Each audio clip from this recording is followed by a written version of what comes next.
So next up, we will talk about sort of visualizing Zabbix at scale, visualizing multiple Zabbix instances, which is a common thing in large environments where you are horizontally scaling your Zabbix, and how to visualize all of that data in a single pane of glass view. Let's welcome our longtime friend, CEO at IntelliTrend from Germany, Wolfgang Alper. Welcome.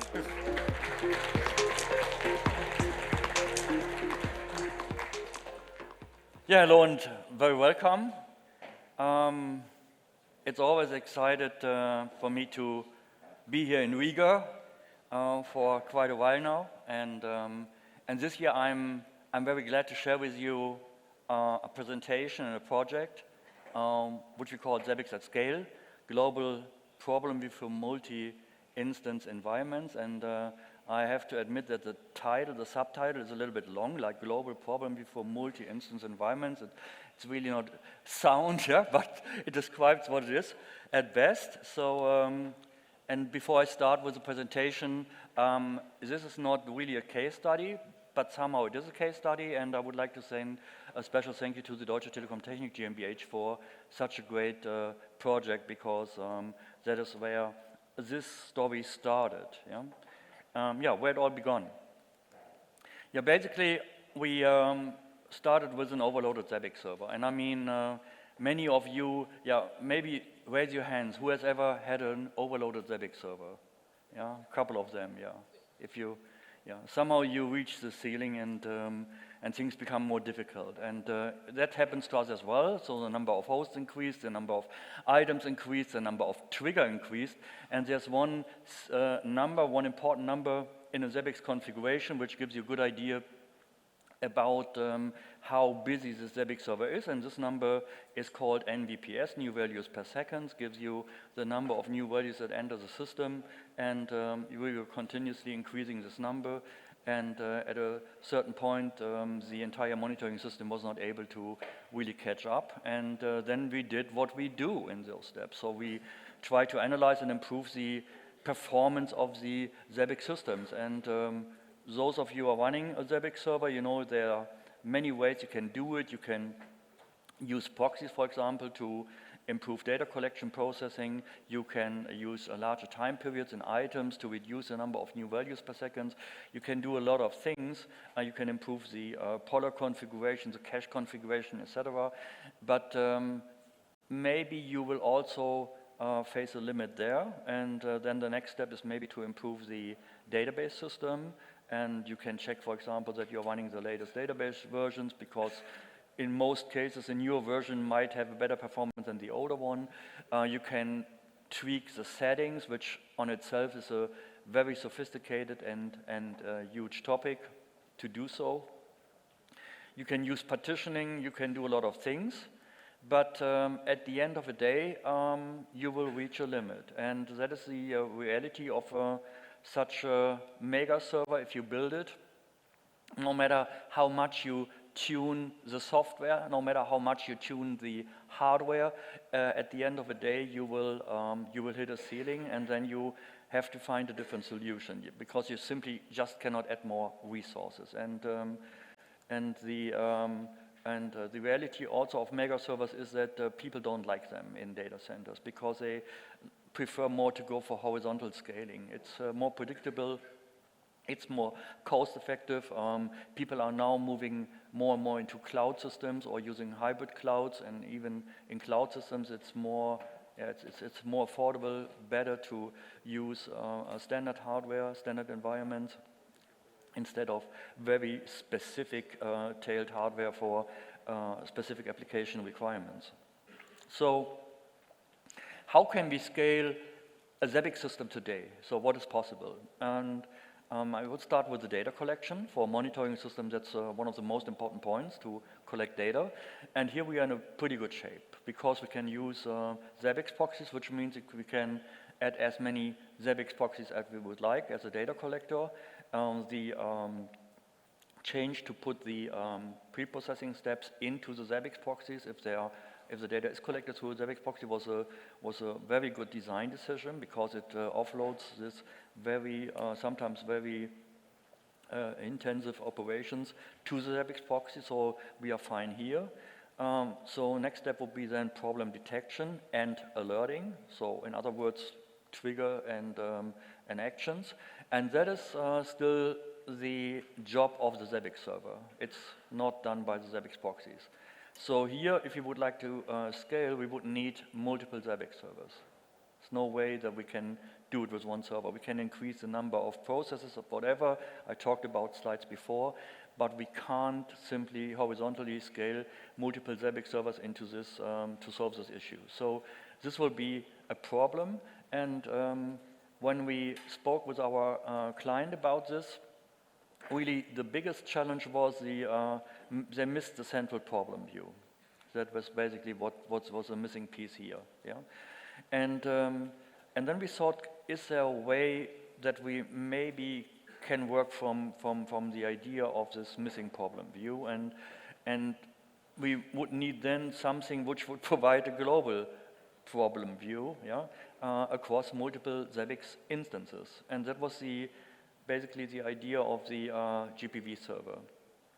So what if we would have a central server that would collect all the problems from all related Zabbix instances and would consolidate this and aggregate this in a central view across all the instances. That was the idea of the GPV server.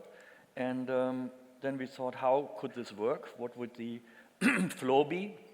And basically, this GPV server would pull all the problems from the related Zabbix servers, most probably using the Zabbix API, using maybe a read-only authentication to get all the information from the other Zabbix instances. Then we would have to normalize them because, for example, we can have duplicated host IDs, duplicated item IDs, duplicated trigger IDs, duplicated host names across all of those Zabbix servers. Yeah? So we need to somehow normalize them and attach them to a specific Zabbix instance. We would store this in a database, and we would cache all the metadata that are related to that also in the database. And then we would have to provide an API which then would allow to do queries on this GPV server, for example, to get problems across all servers, problems by host groups, problems by certain Zabbix instances. That was the idea. From a user perspective, the idea was that the user would have some sort of a Zabbix master server that would be just a regular Zabbix server. It was no very specific instance in that way, but it would be able, this master server would be able to connect to the GPV server and would be able to visualize all these problems from all the other servers. So that would be the specific part of this master server. But other than that, it would be just a regular Zabbix server. In fact, it would just do less than any other server because it would monitor the other Zabbix factories or Zabbix servers, but it would not do anything else. Yeah, then the filter settings would also be to have been extended in the problem view on that master server, so you can filter by instance, for example. And this entire setup should be able to support existing Zabbix high availability setups. Because we're using this on a larger scale, high availability is a requirement anyway. So in this sense, the GPV server would also have to be able to work with high availability setups in Zabbix server, Zabbix frontend, and so forth.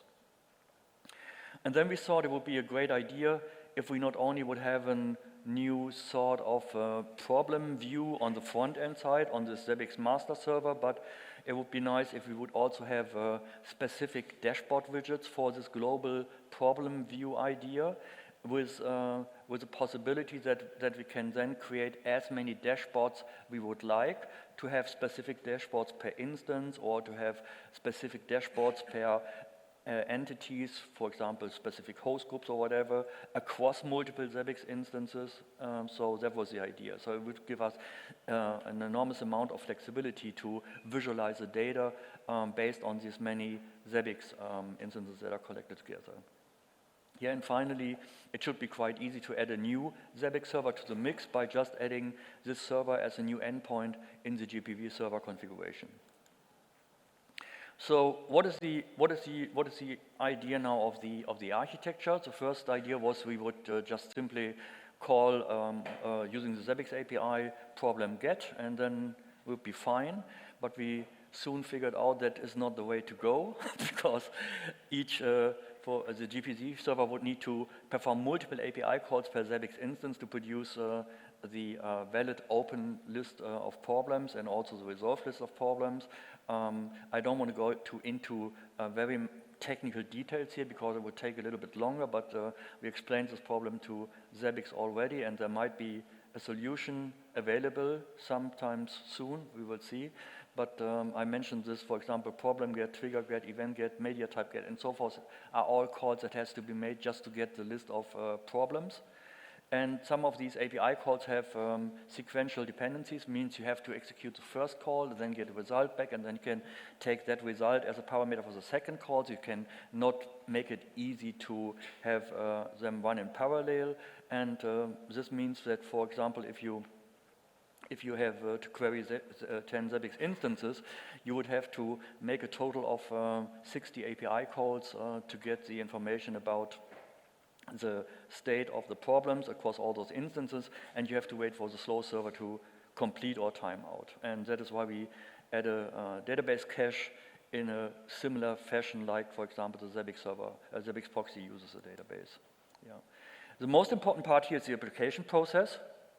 And the replication process is based on a replication manager that manages the replication syncers, and one syncer is dedicated to each Zabbix instance. So if you have like 4 Zabbix instances, then you would run automatically, or the system would run automatically for Zabbix, for syncer processes here. And each syncer has 2 independent async loops. One is the replication loop, which replicates the problem data, and the other one is we call it a ping loop.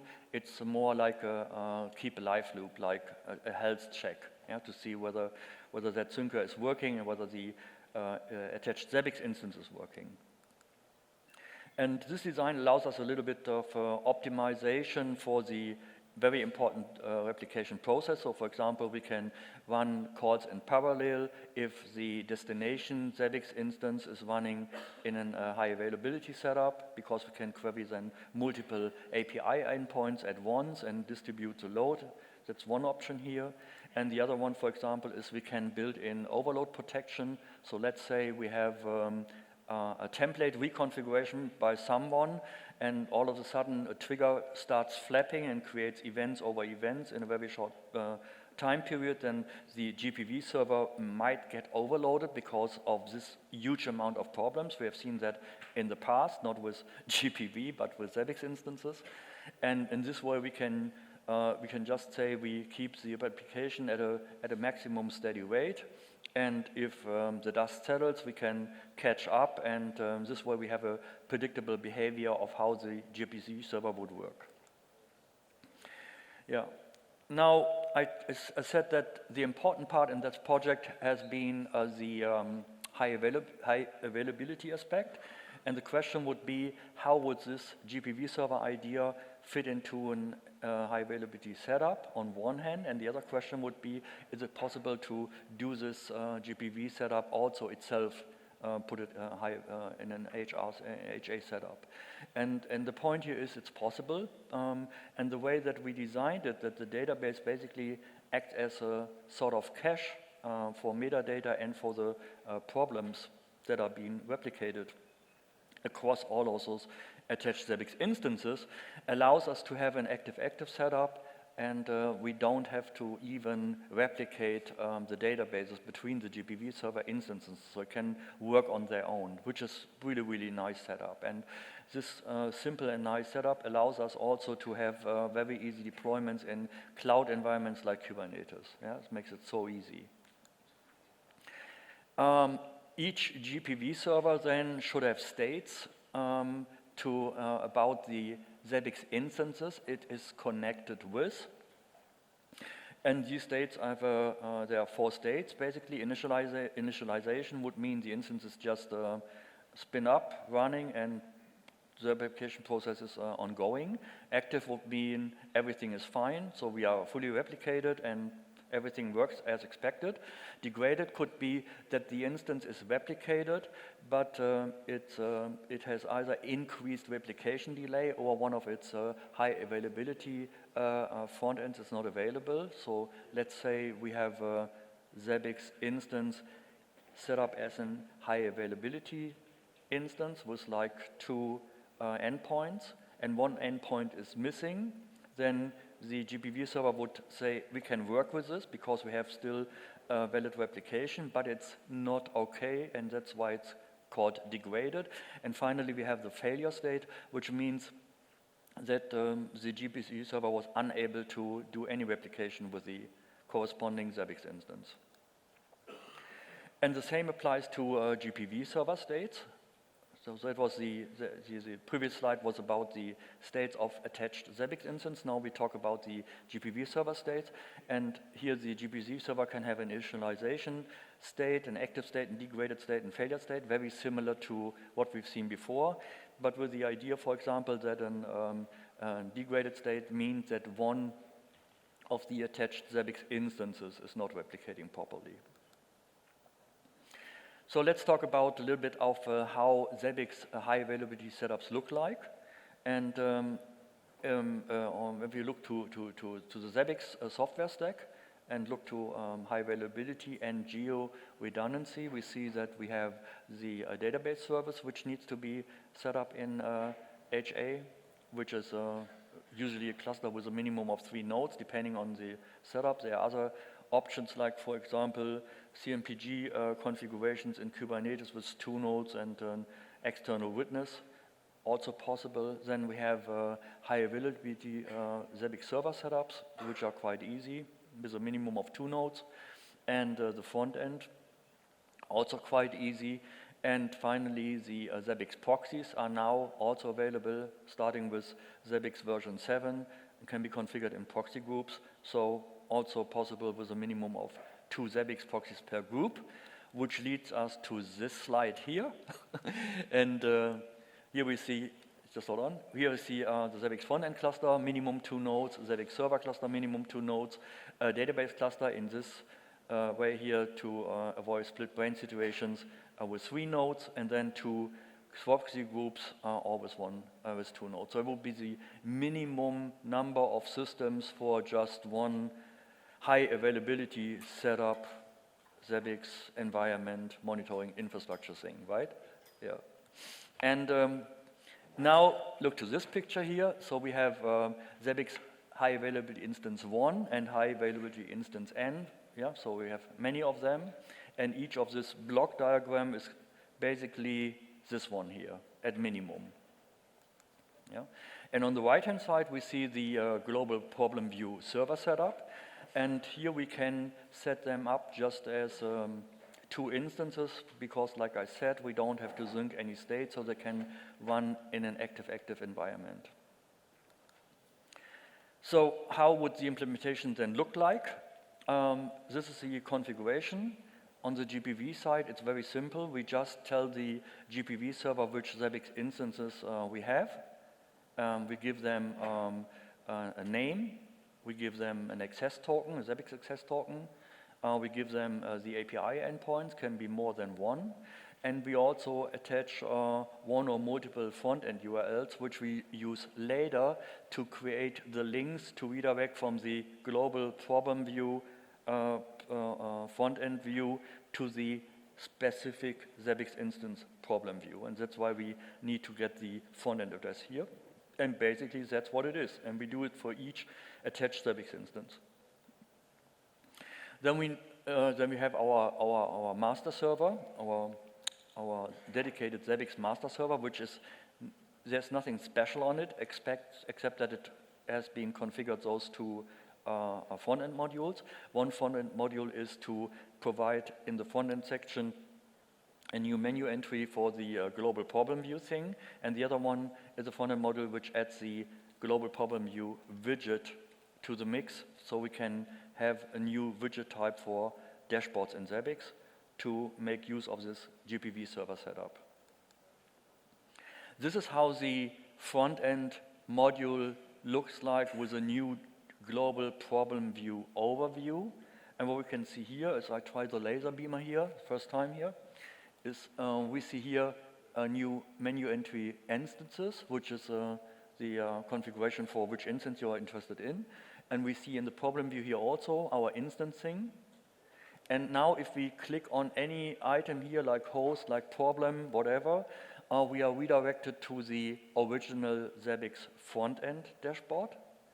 However, if we go here, if we click on this one here, we would usually get the event details about that specific event in Zabbix. And that is what happens also on the master server here, so there's no redirect, yeah? And you can see that it's also, the details are also extended here to show the Zabbix instance. Then you can go from here and are directed in real time to the Zabbix instance in question. So that will be the front-end model part. And this is how the dashboard widget would look like. We have here, again, the instancing, here also. And this dashboard widget is configured to show all of the instances, while this one, for example, is configured to only show problems from instance number 1. And this way we can create now very specific views for very specific instance, because within each instance we have the regular filter items, like we can filter by host group and so forth, of what you're used to. Yeah? So this gives extreme flexibility here, this one. And this is just for you to have a better understanding. This is here the instance configuration in this global problem view widget.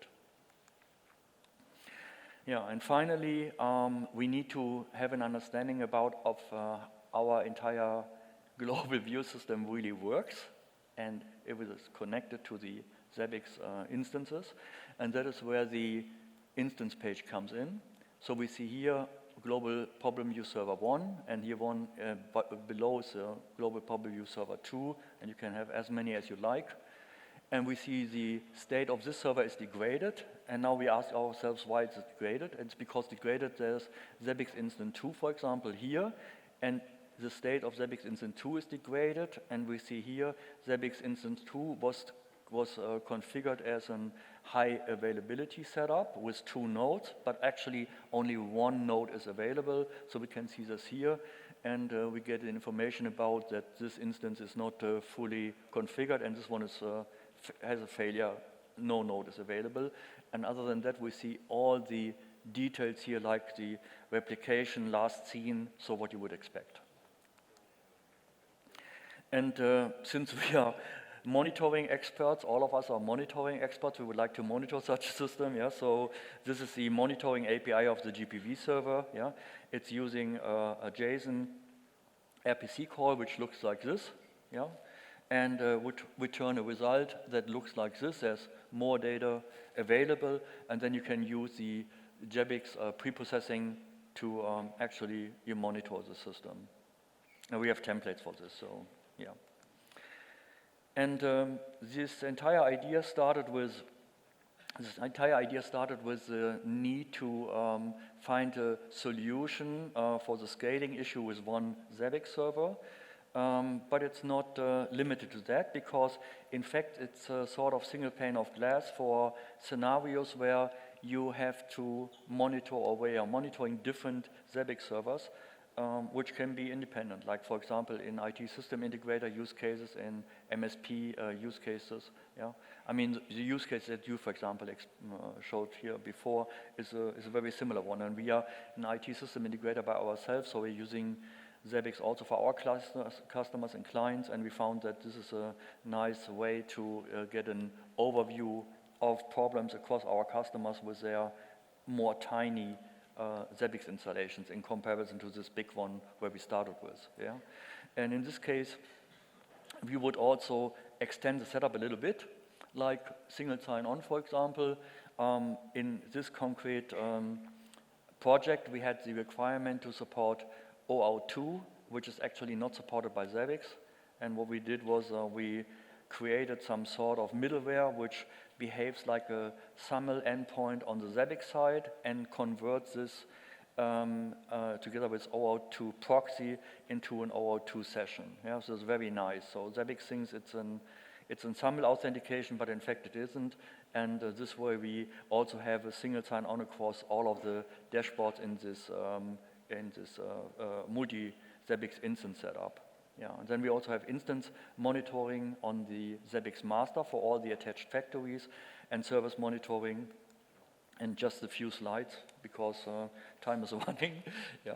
So this is, for example, how the service setup looks like, a visual view about all of the services that make up this Zabbix service, for example, the Zabbix instance. You can see here, this is the database cluster, this is the Zabbix front-end cluster, this is the Zabbix server cluster, and these are condensed, and so you can see this one. This is basically not drawn or whatever, it's created based on the service definition within Zabbix. And this one here is the AI-based anomaly detection that I presented a while ago. Yeah, thanks. And we are using this here because we have trained models for each Zabbix instance, and then we use this for some safety net. You know, if you missed any trigger on one of the factories or one of the instances of the Zabbix instances that might cause a failure, and we didn't cover that, our anomaly detection will do it, and this one looks pretty good so far. That's how it should look like, yeah, but basically that's what it is. And finally, everyone loves this sort of graphs. It's just on the Zabbix master using standard Zabbix stuff here. It's all standard Zabbix widgets, the Zabbix instances, and how their NVPS is, config cache, configuration, so you have a central overview from an administration point of view. So 50 seconds left. I will just press a button now. Summary. Great. Yes, timing, yeah? Okay, so very short. Any mega server can exhaust CPU, RAM, and I/O network resources, and it can't be extended indefinitely. It's not possible. Distributing the load across multiple Zabbix servers is an option, but in this case we would fail the option to have a central view on problems, and this is where the idea of the GPV server steps in. It allows to scale one Zabbix server into many Zabbix instances, but keeps the single pane of glass for our stuff. And this concept can not only used in areas where you have to scale one Zabbix server, but can also be used in scenarios where you are a system integrator or an MSP. Single sign-on is not a problem that can be solved when you want to jump from one instance to another without having to log in every time. And the server designated as the Zabbix master server doesn't need to be a very specific server, but can be just a standard Zabbix server running some front-end modules, and you are set. Thank you.